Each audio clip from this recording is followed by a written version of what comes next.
frenzied centaurs now with a huge shout rush hurling, wielding all against that one, their armory. Their arms fall blunted, still unpierced by every blow, with no blood drawn. Caeneus, the child of Lapiths, stands firm. A miracle. They stood there stunned. "Disgrace," cried Monicus, "disgrace, our multitude worsted by one, hardly a man. Yet man he is, and we, such feeble efforts, we are what he was. What goods our giant size, our twofold strength, that our twin characters unite in us the bravest things that breathe? No goddess gave us birth for sure. We're not XII's sons, whose stout heart hoped to win great Juno. Half a man has laid us low. Roll on him rocks and trees, whole mountain sides. Hurl down the woods and crush his stubborn life.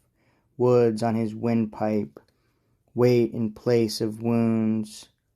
He happened on a tree blown down by wild south winds, and launched it at his sturdy foe. That gave a lead.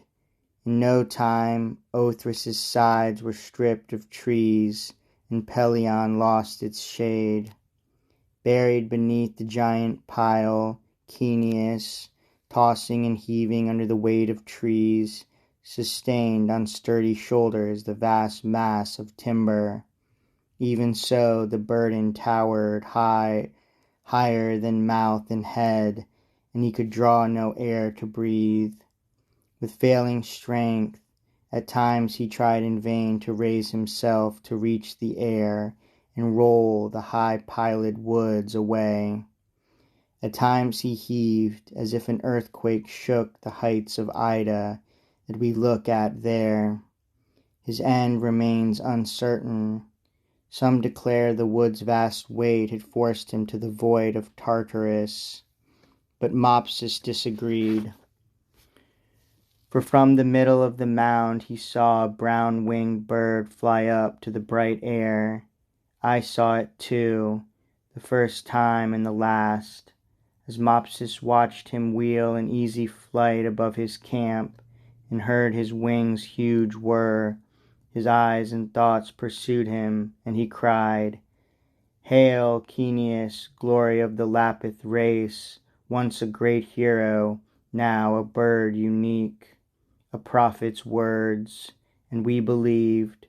Our grief gave us fresh rage. That one of us should fall to foes so many, rankled bitterly. Nor did our sword blades cease to wreak our grief, till half were slain, half flight and night dispersed.